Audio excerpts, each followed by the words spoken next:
This traditionally is what we would know as the visible part of the electromagnetic spectrum.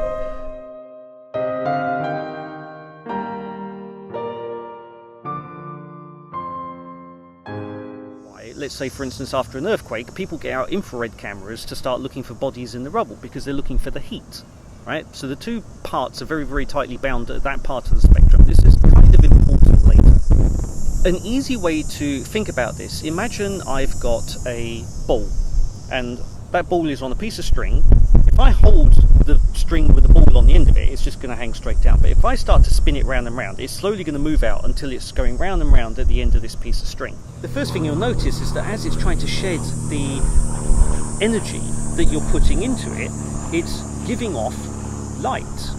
First it goes red and then it goes white as there's more and more light coming off of it. And, you know, they're all part of the same thing that my eyes should see. Like, in theory, I should be able to see radio waves if I had eyes that could interpret those. You know, because I'm still looking at the same thing, just at a different frequency. That's all that colour is.